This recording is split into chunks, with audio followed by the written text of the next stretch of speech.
Shalom bagi kita semuanya. Selamat Hari Pentakosta. Terkadang kalau kita memikirkan ya, apa jadinya jikalau Roh Kudus tidak turun ke bumi ini? Mungkin setiap umat yang percaya, setiap manusia di bumi ini, mereka akan luntang-lantang ya. Tidak jelas tujuan hidupnya, mengembara dan tidak tahu kemana akhirnya ya.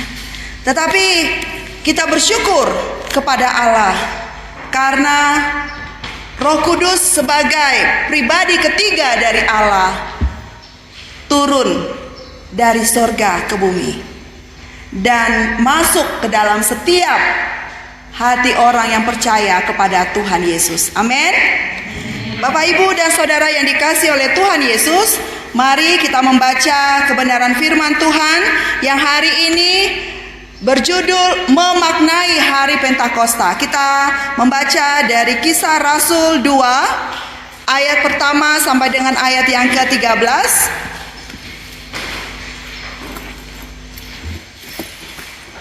Saya akan membaca di ayat yang ganjil Bapak Ibu dan saudara semuanya, di ayat yang genap dan seterusnya.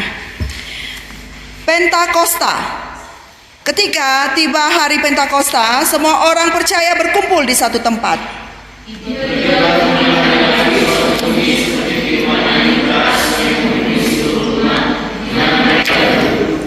Dan tampaklah kepada mereka lidah-lidah seperti nyala api yang bertebaran dan hinggap pada mereka masing-masing.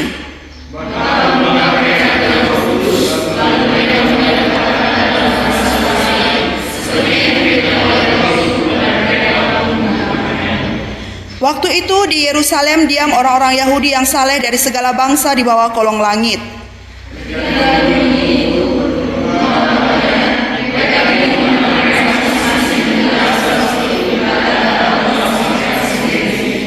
Mereka semua tercengang-cengang dan heran lalu berkata, bukankah mereka semua yang berkata-kata itu orang Galilea?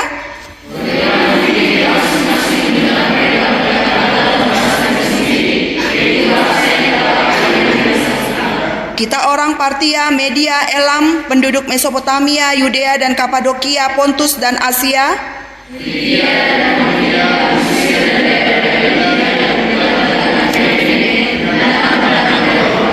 baik orang Yahudi maupun penganut agama Yahudi, orang Kreta dan orang Arab. Kita mendengar mereka berkata-kata dalam bahasa kita sendiri tentang perbuatan-perbuatan besar yang dilakukan Allah.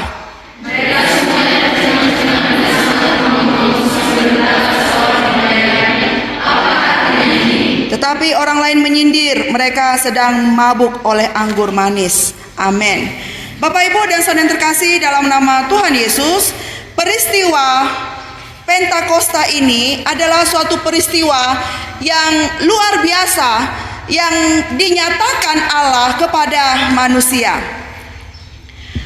Kita ingat bagaimana di dalam Injil Yohanes, Yesus mengatakan kepada para murid sebelum Yesus ditangkap.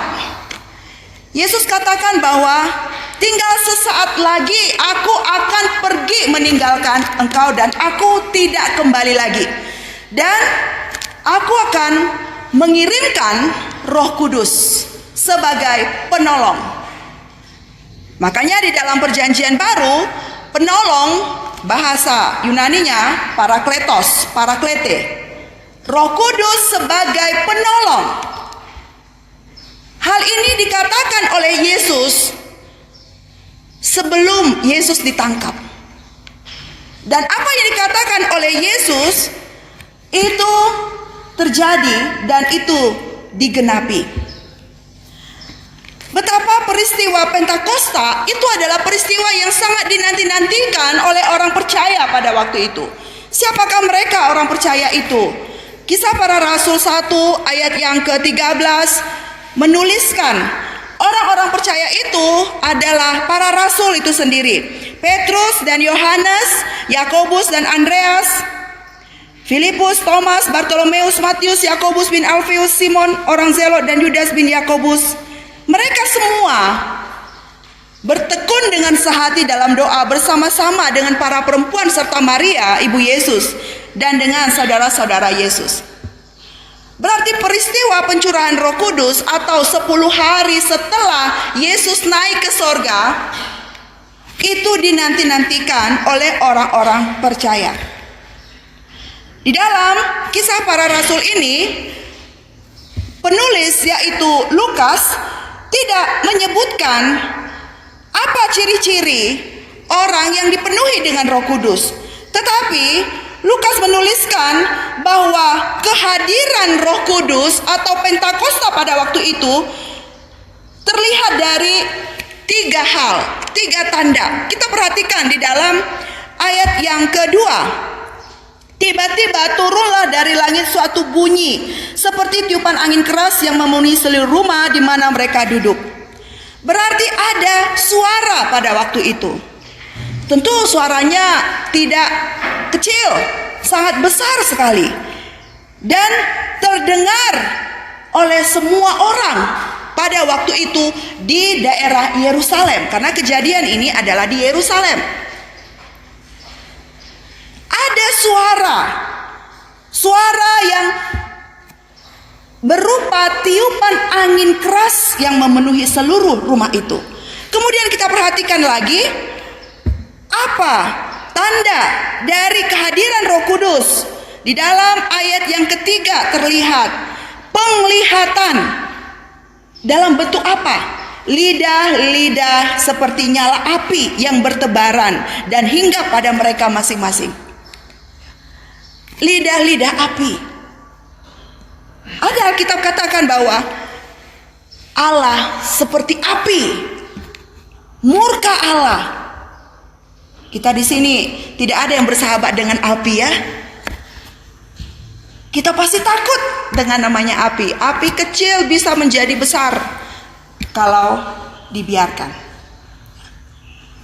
Jadi tanda yang kedua terlihat dari lidah-lidah seperti nyala api.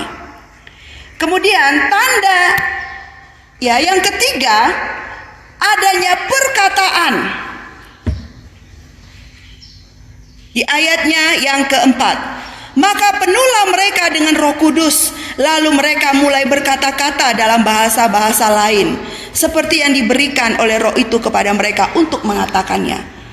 Di situ jelas ya, kalau kita memahami lebih dalam lagi glosolia. Jadi di dalam Kisah Para Rasul ini ada suatu perbedaan glosolia dengan Roh Kudus ya, suara ataupun bahasa roh. Mereka berkata-kata sesuai dengan apa yang dipahami oleh orang banyak pada waktu itu. Siapa ataupun bahasa apa yang dipakai di dalam ayat yang ke-9? Bahasa Partia, Media, Elam, ya. Bahasa di Mesopotamia, Yudea, Kapadokia, Pontus dan Asia, Frigilia dan Pamfilia, Mesir, Libya, Kirene dan lain sebagainya. Ya. Mereka menggunakan bahasa ibu daripada orang-orang yang tertulis di dalam ayat yang ke-9 itu. Apa yang diperkatakan oleh orang percaya itu? Apa yang diperkatakannya? Terlihat di dalam ayat yang ke-11 bahwa mereka berkata-kata untuk menyatakan perbuatan-perbuatan besar yang dilakukan oleh Allah. Apa itu perbuatan-perbuatan besar yang dilakukan oleh Allah? Itulah yang sudah ditunjukkan oleh Tuhan Yesus Kristus. Yesus membangkitkan orang mati, Yesus menyembuhkan, Yesus memberitakan Injil. Perbuatan-perbuatan besar itulah yang diperkatakan, yang disampaikan oleh orang percaya. Jadi peristiwa yang besar itu terdengar di seluruh penjuru dunia bahkan yang kita pahami sekarang kita peringati sebagai Pentakosta. Jadi ketika kita bertanya, Roh Kudus ketika turun, apakah dia akan naik lagi? Apakah Roh Kudus seperti Tuhan Yesus? Jawabannya tidak. Ketika Roh Kudus dicurahkan, diberikan Allah kepada orang yang percaya, maka Roh Kudus itu akan berdiam di dalam orang tersebut sampai selama-lamanya, sampai dia mati. Dan Roh Kudus itulah yang menyatakan bahwa manusia ini adalah milik Allah. Kita perhatikan ya, bagaimana pribadi yang ketiga dari Allah, yaitu Roh Kudus, dia setia di dalam hidup kita. Dia setia menjaga, memelihara, mengajar, melindungi kita, dan memberikan kita penghiburan dan kekuatan ketika kita mengalami penderitaan di dunia ini. Nah, Bapak, Ibu, dan saudara yang terkasih dalam nama Tuhan Yesus, peran Roh Kudus begitu nyata bagi setiap orang percaya. Dalam kekristenan, Tuhan Yesus sangat mengasihi pengikut-pengikutnya.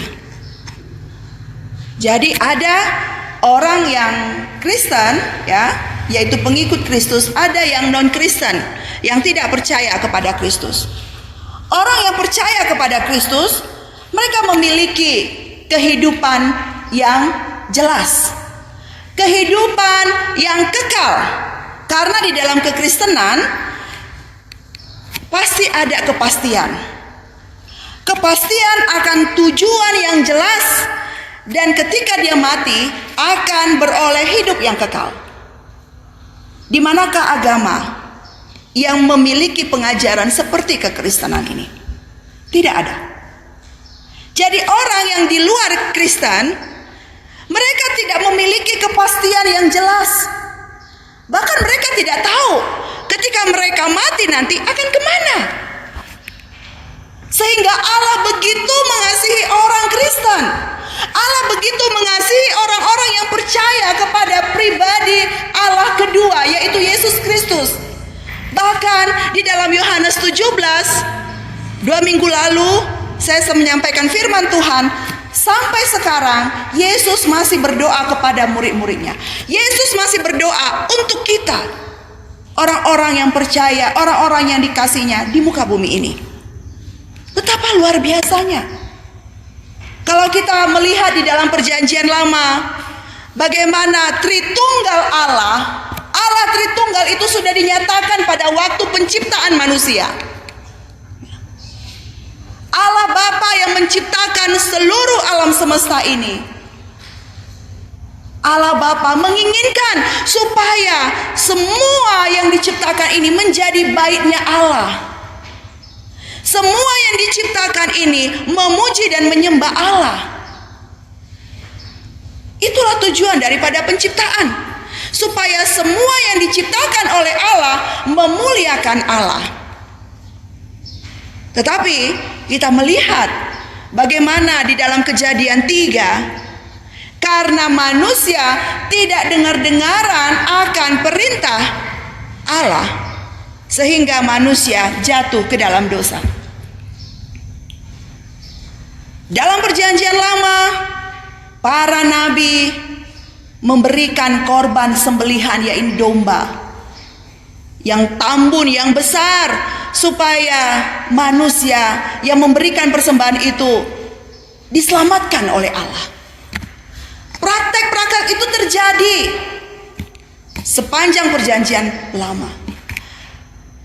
Ada suatu keyakinan bagi manusia bahwa ketika dia memberikan persembahan itu, korban sesajian itu kepada Allah, maka dosanya akan diampuni oleh Allah. Tetapi dalam hatinya manusia itu merindukan kapankah keselamatan itu datang, kapankah keselamatan itu tiba. Tetapi sampai perjanjian lama tertulis, belum terjadi. Allah belum memberikan Yesus belum mengirimkan juru selamat kepada manusia. Kenapa? Karena manusia dibiarkan oleh Allah bukan malah bertobat, tetapi manusia justru malah melakukan yang jahat di mata Tuhan. Terkadang ini menjadi suatu pelajaran juga bagi kita, ya. Kita berpikir, waduh, orang jahat kok lama sekali mati, tapi kalau orang baik cepat kali matinya, gitu ya. Mungkin pertanyaan itu sering kita jumpai di jemaat yang kita layani. Tetapi sesungguhnya jawabannya adalah supaya mereka diberikan ataupun mereka mengalami waktu pertobatan dan mereka kembali lagi kepada Allah. Ketika Tuhan meluputkan mereka dari bahaya, ketika Tuhan menyelamatkan mereka, pada waktu itu mereka pastilah akan mati. Tetapi Tuhan meluputkan mereka, itu artinya Tuhan masih memberikan kesempatan kepada dia untuk bertobat. Tetapi apa yang kita perhatikan di dalam perjanjian lama, manusia masih saja berdosa. Bahkan banyak terjadi pembunuhan, tidak hanya binatang tetapi manusia juga dibunuh. Sehingga menuju perjanjian baru ada masa kegelapan di mana para nabi mencari manakah suara Allah. Kami ingin mendengar suara Allah, tetapi Allah tidak berbicara.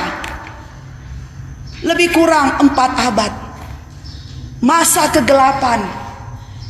Manusia tidak bisa mendengar suara Allah. Para nabi tidak bisa menemukan mana Allah sebagaimana mereka menemukan suara Allah di masa-masa dulu. Tidak bisa mereka temukan itu. Dan mereka berada di dalam kekosongan.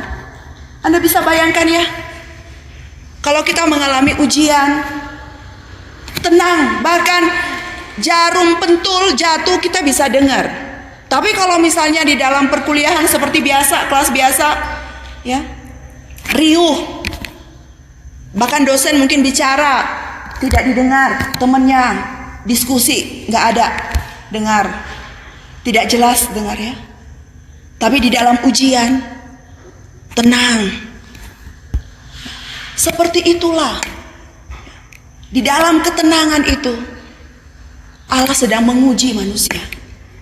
Sehingga kita melihat di dalam perjanjian baru, kitab Injil ya, menuliskan bahwa kesukaan bagi kamu di tempat yang maha tinggi, Allah memberikan Yesus Kristus sebagai juru selamat manusia dan namanya Immanuel.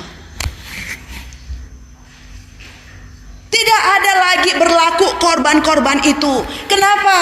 Karena hanya Yesus yang bertugas, yang memberikan keselamatan bagi manusia. Hanya Yesus korban yang sempurna bagi Allah. Kalau kita tanya, berapa lama waktu Tuhan Yesus di bumi ini? Ada masa waktunya ya, ada masa berlakunya ya. Ada SK-nya begitu dari Allah gitu ya. Lebih kurang 33,5 tahun ya, Yesus menyelesaikan tugasnya di bumi. Dan apa yang dilakukan Yesus? Yesus kemana-mana selalu memberitakan Injil, memberitakan kerajaan sorga.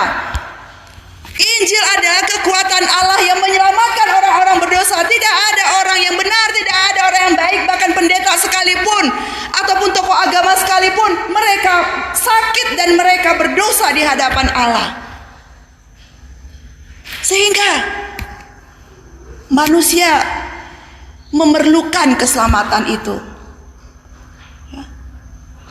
Yesus memberikan, menyatakan mujizatnya.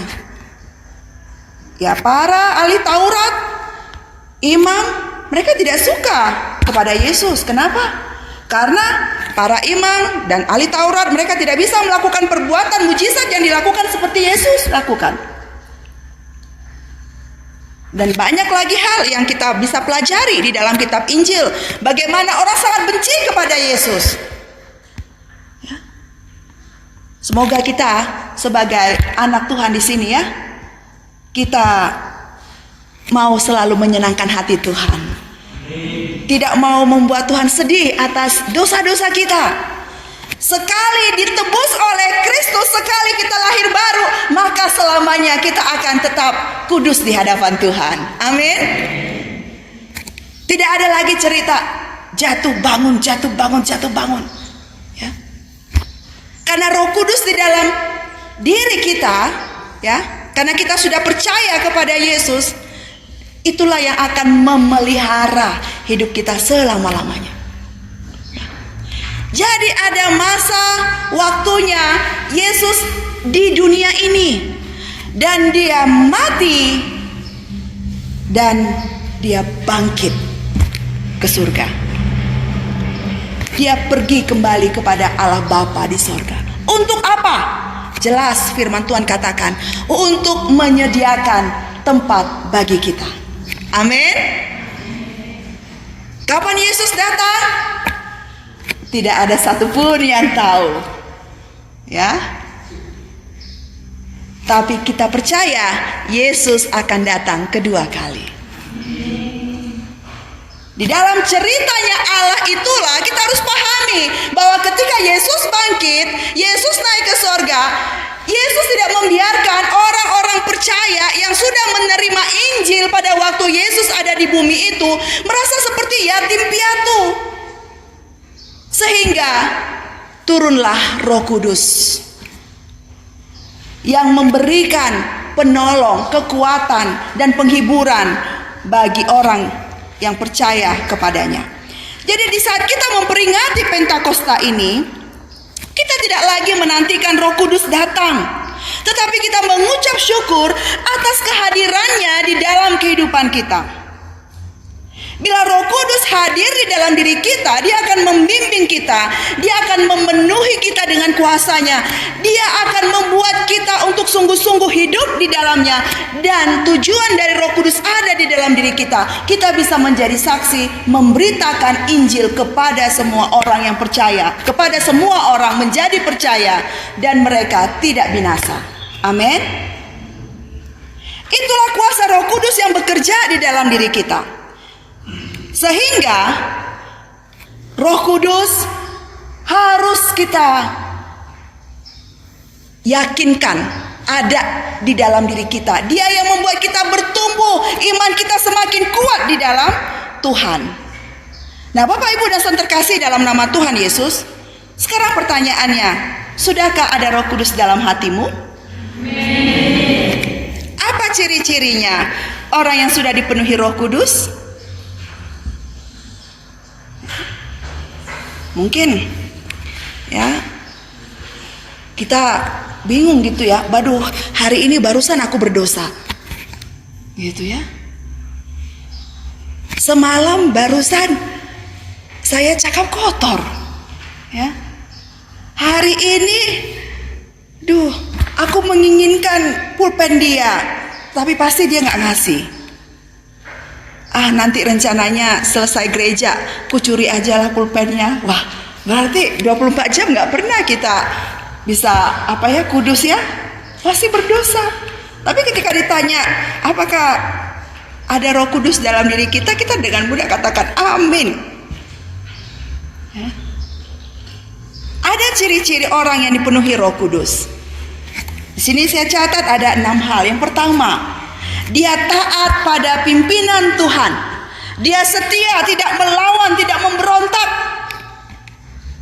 Ketika saya bertanya kepada Anda semua, apakah sulit untuk mengikis kedagingan dalam diri kita? Sulit kadang ya, bagi yang terbiasa cakap kotor gitu ya. Sulit sekali. Ya. Tetapi ketika dia dipenuhi Roh Kudus, maka dia belajar untuk taat pada pimpinan Tuhan, setia, tidak melawan, tidak memberontak.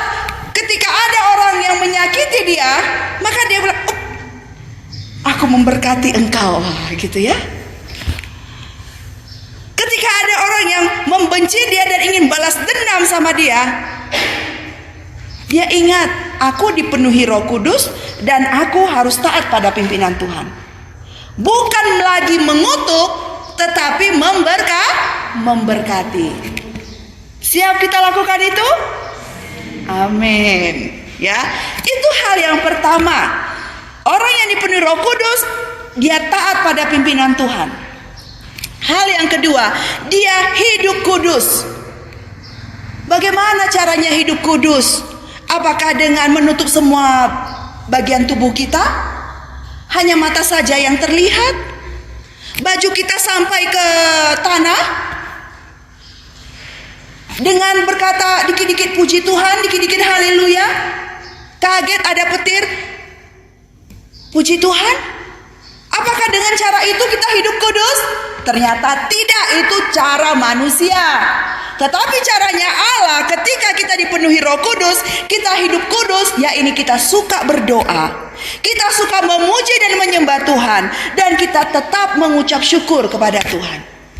Amin. Ketika saya 2 bulan lalu ya, menghindari ya guguk gitu ya, jatuh.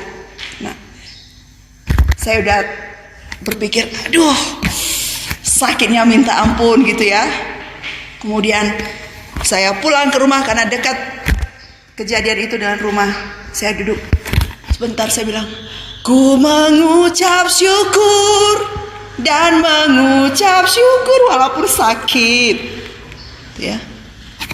Jatuh tetap mengucap syukur. Apa maksud Tuhan di balik ini ya? Siangnya ke kampus ngajar, mahasiswa bilang, kok muka ibu agak lain gitu, cerita dan sebagainya.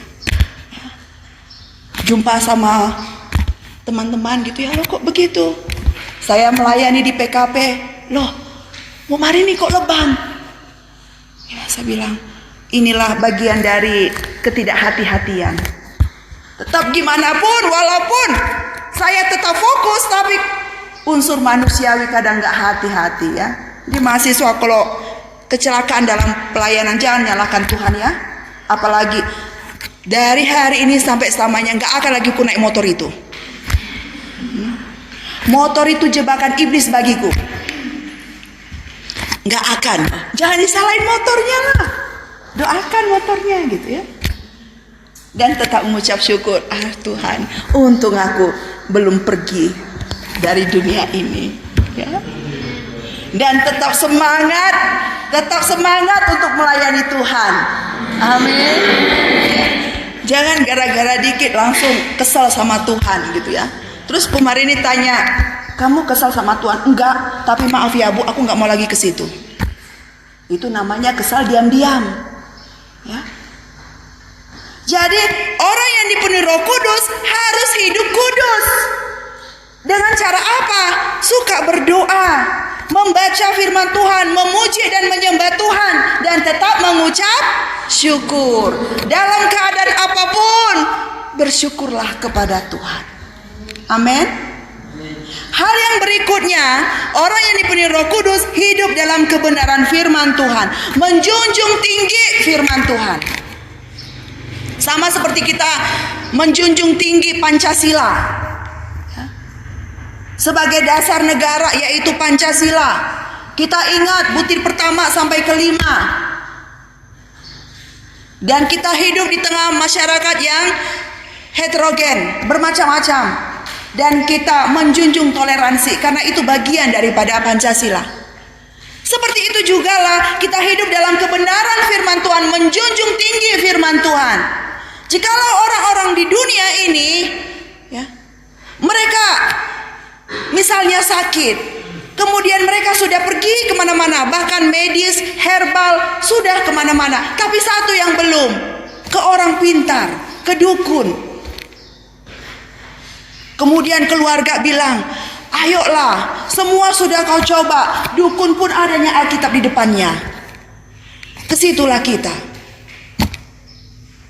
Ya puji Tuhan kalau yang sakit ini bilang, tidak, mau hidup matiku adalah milik Tuhan. Tapi karena didesak, bisa saja dia berubah. Karena sakit penyakit, kan bisa seperti itu. Akhirnya dia pergi ke dukun, sembuh. Ketika dia sembuh, apa itu karena pekerjaan Tuhan dari dukun?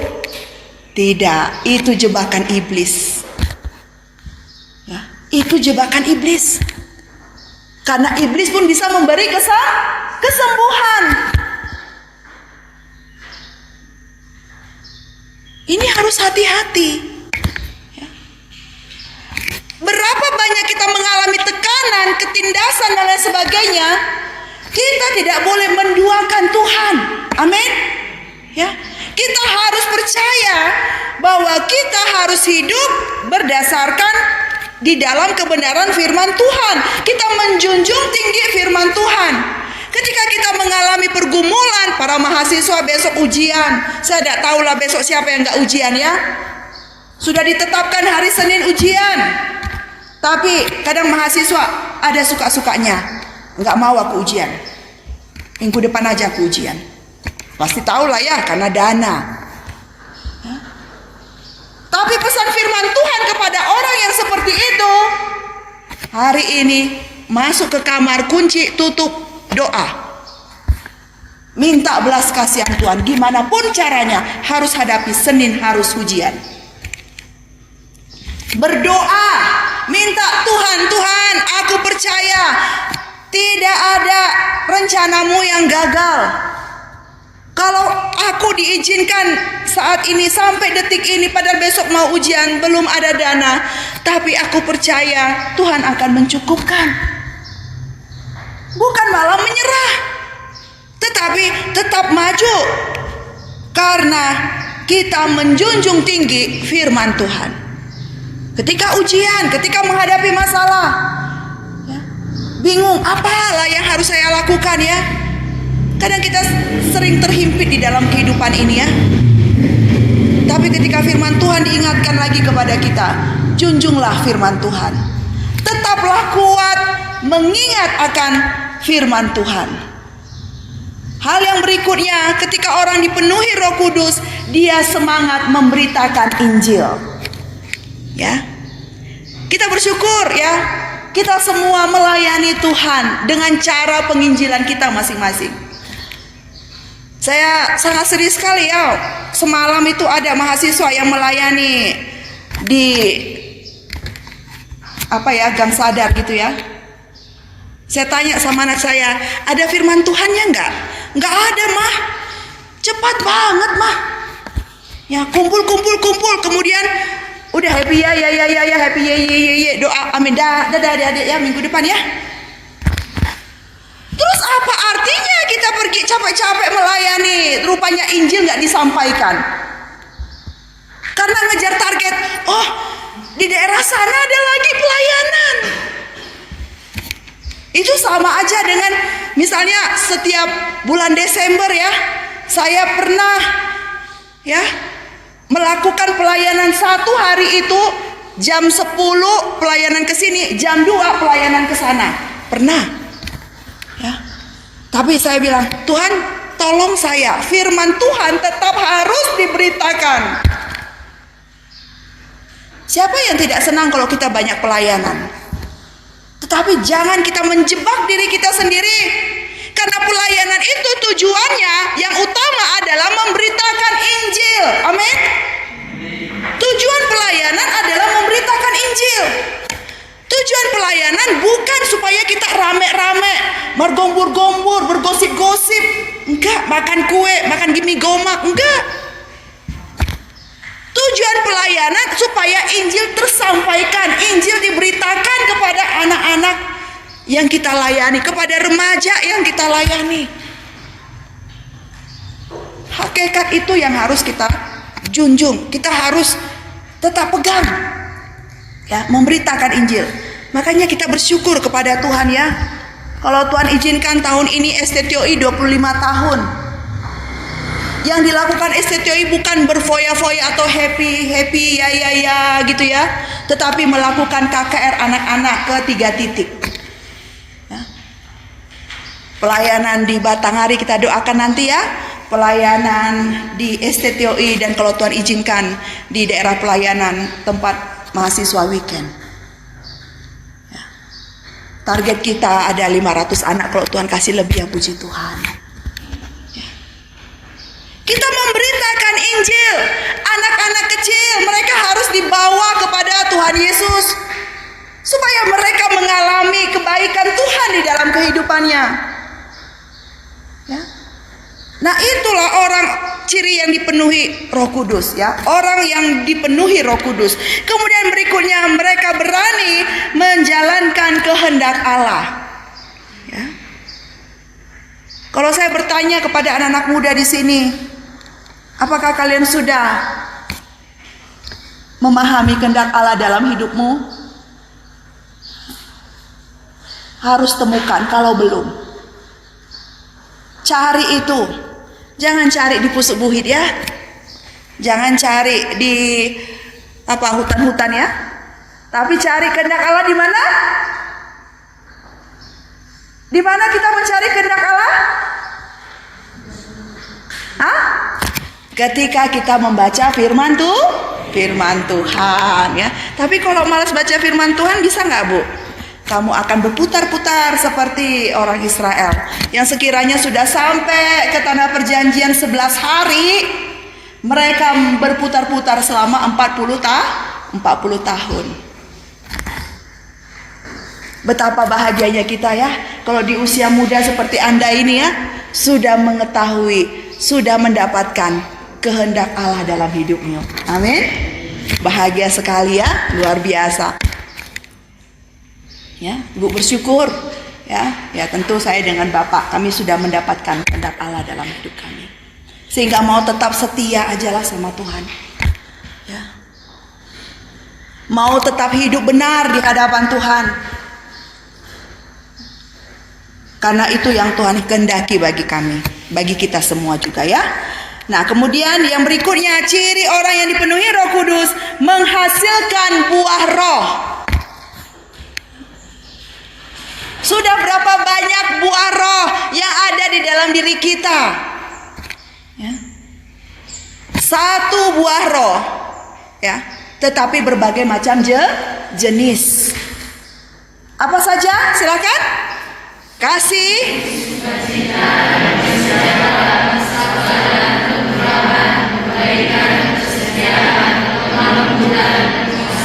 amin.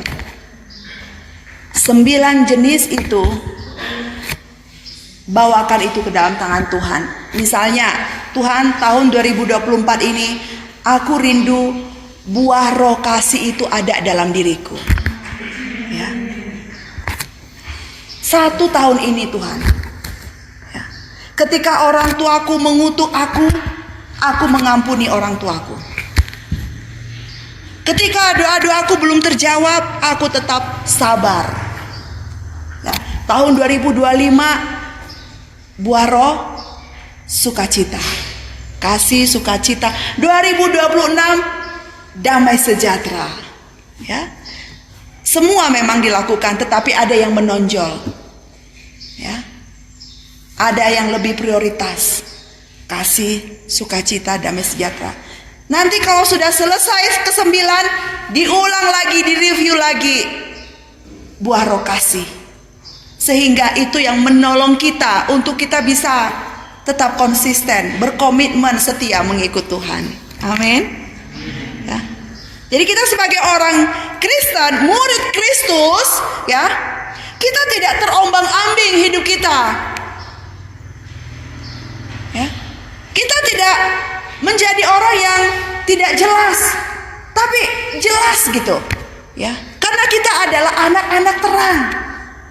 Dan kemanapun kita pergi, kita harus membawa keharuman Kristus. Kita harus menebarkan garam itu kepada dunia yang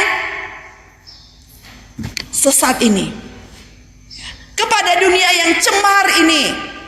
Karena dunia ini akan dibinasakan, tetapi firman Allah kekal sampai selamanya. Makanya bersyukurlah para anak muda, ketika Anda sudah lulus kuliah, ya, Anda terpanggil oleh Tuhan untuk menjadi hamba Tuhan, ya. Engkau terpanggil oleh Tuhan. Di dalam masa keterpanggilan itu, engkau memutuskan untuk Tuhan, mengikut Yesus, keputusanku. Aku memilih engkau Tuhan sampai selama-lamanya. Aku menetapkan hidupku untuk menjadi murid-Mu. Ya. Sehingga ketika dunia ini ya menggoda kita, membuat kita ingin menjadi serupa dengan dunia ini, kita tidak bisa serupa dengan dunia ini. Kenapa? Karena kita yakin Roh Kudus ada di dalam diri kita. Roh Kudus yang akan mengingatkan kita, Roh Kudus yang akan menegur kita. Dan ketika kita jatuh, seharusnya kita tidak jatuh, tapi kita jatuh. Hanya Roh Kudus yang mampu mengangkat kita kembali, dan Dia akan menolong kita. Itulah Parakletos. Itulah Roh penolong bagi kita. Ketika kita mengalami kesedihan karena ditinggalkan orang yang terkasih, orang tua, anak, kakak, adik, ya, kita ditinggalkan mereka, Roh Kudus datang menguatkan kita. Dia menghibur kita untuk kita bisa tetap setia sampai selama-lamanya, sampai waktu kita sudah selesai di muka bumi ini. Itulah peran ataupun kuasa dari Roh Kudus, ya. Sudahkah kuasa Roh Kudus itu menguasai hidup kita? Ya, dengan ciri-ciri yang ada itu, ya, kita jadi semakin semangat, termotivasi untuk menjadi saksi di tengah dunia ini, dan untuk kita bisa memberitakan Injilnya. Saya bersyukur kepada Tuhan, ya, STTOI masih tetap komitmen untuk memberitakan Injil. Amin. Untuk tetap setia memberitakan Injil, karena memberitakan Injil itu adalah kepentingan Tuhan. Memberitakan Injil itu adalah perkara ilahi yang Allah berikan kepada kita. Kemanapun kita ada, dimanapun kita pergi, Tuhan menyertai kita. Satu orang membaca di dalam Matius 28 ayat 19 sampai 20, silakan.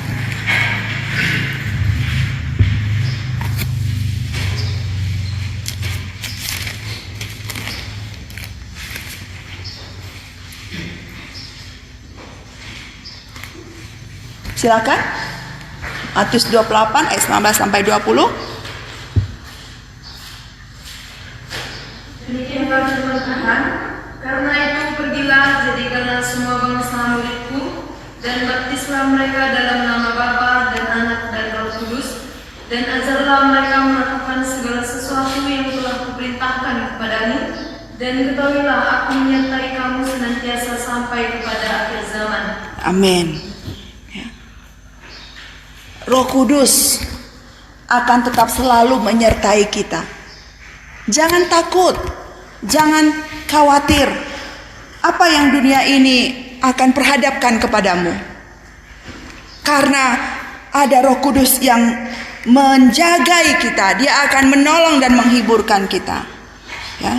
Jadi Roh Kudus yang tinggal di dalam diri setiap orang yang percaya akan membuat orang itu menjadi Kristen yang sejati, menjadi murid Kristus. Kita buka di dalam Kisah Rasul 2 ayat 38. Silakan membaca.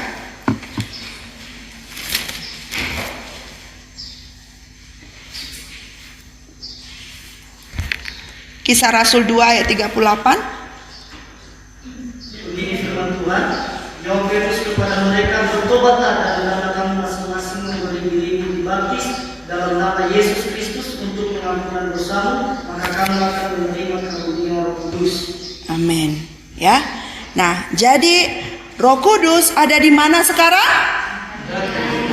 Di dalam hati kita. Siapa kita? Kita adalah orang percaya. Ketika kita mau menerima karunia Roh Kudus, maka cobalah ingat cerita hidupmu. Ketika engkau saat ini katakan bahwa aku sudah menerima Roh Kudus, berarti kamu sudah melewati masa sebelumnya. Apa itu? Bertobat. Kita sudah bertobat. Kita sudah mengaku dosa kita di hadapan Tuhan, dan kita sudah memberikan diri kita dibaptis dalam nama Yesus Kristus untuk pengampunan dosa kita. Maka kita akan menerima karunia Roh Kudus. Jadi di sini semua pertobatan setiap saat. Amin. Ya. Pertobatan tidak bisa satu kali. Ya, tapi bukan berarti melegalkan kita harus melakukan dosa terus menerus. Ya, bulan depan mahasiswa pada libur kan? Walaupun tidak ada tanggal merah. Ya, libur, kenaikan tingkat, ya. Jikalau ada di sini yang masih mengulangi perbuatan yang lama, ya ini dulu Bu, saya itu ya pembohong kelas kakap. Ya, saya suka berbohong Bu. Dulu itu Bu, saya suka merokok. Ya. Saya miras Bu, miras, rokok, free sex. Itu Bu. Ya. Terus mau diulangi lagi bulan libur ini? Gak ada yang ngeliat. Kenapa gak mau diulangi lagi? Karena ada Roh Kudus dalam diri kita. Amin. Ya. Siapa yang mau mendukakan Roh Kudus? Siapa yang mau menyenangkan Roh Kudus? Amin semua, ya. Saya juga mau menyenangkan hati Tuhan.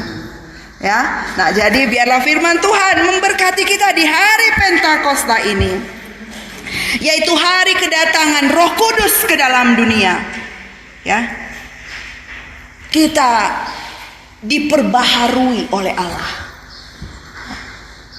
Roh Kudus tidak akan naik lagi ke sorga seperti Tuhan Yesus. Roh Kudus akan selalu ada dalam diri kita sampai kita mati. Dia yang akan nempel ada di dalam diri kita. Karena memang Allah mengirimkan Roh Kudusnya kepada orang yang percaya untuk menolong kita. Ketika ada penolong bagi kita, siapa yang kita takuti? Tidak ada. Dosa-dosa masa lalu yang ingin mengganggu kita, kita bisa lawan dengan kuasa siapa? Kuasa Tuhan. Ada yang jahat ingin menjatuhkan kita, ingin membuat kita celaka, apakah kita takut? Tidak. Kenapa? Karena Roh Kudus akan mengingatkan kita, jangan ke situ, ke sini saja. Kita selalu dipenuhi dengan hikmat Tuhan yang memimpin kita melakukan sesuatu dengan benar, dengan tepat. Karena Roh Kudus ada di dalam diri kita. Biarlah kita boleh memaknai hari Pentakosta ini, kedatangan Roh Kudus ke dalam dunia ini, untuk membuat kita selalu new, ya, selalu baru, diperbaharui dari hari ke hari, dan kita siap untuk dibakar oleh kuasa Tuhan, dibakar oleh kuasa Roh Kudus, memberitakan Injilnya. Ya. Kita menyampaikan kekuatan Allah itu kepada semua orang yang kita jumpai. Ya. Dan Tuhan akan memberkati kita sampai selama-lamanya. Amin. Biarlah Tuhan memberkati kita. Mari kita berdoa. Bapa kami yang bertata di dalam kerajaan sorga, kami bersyukur kepadamu Tuhan. Kami bersyukur sekali Tuhan atas Roh Kudus yang Engkau berikan kepada kami. Kami menyerahkan hidup kami kepada pribadi Pentakosta itu. Kami rindu dipenuhi oleh Roh Kudus. Kami rindu untuk terus diperlengkapi oleh Roh Kudus, melakukan amanat agung yang Tuhan Yesus sudah berikan kepada kami. Biarlah Engkau bangkitkan gereja-gerejamu Tuhan. Engkau tambahkan jiwa-jiwa yang bertobat di muka bumi ini Bapa. Apakah lewat pelayanan kami, lewat orang-orang yang Tuhan memang khususkan, para misionaris, para penginjil, di mana saja, untuk mempertobatkan, untuk menyampaikan Injil kepada mereka. Kami bersyukur kepadamu Bapa untuk kebenaran firman-Mu ini Tuhan. Dan biarlah hidup kami persembahkan sebagai bait Allah, di mana Allah bertahta di dalam kehidupan kami. Dan kami ingin tetap setia mengikut Engkau sampai selama-lamanya. Terima kasih Bapa untuk kebaikan-Mu bagi kami. Terima kasih Tuhan Yesus. Terima kasih Roh Kudus. Terpujilah Engkau Allah Tritunggal sampai selama-lamanya. Di dalam nama Yesus Kristus kami berdoa dan mengucap syukur. Amin.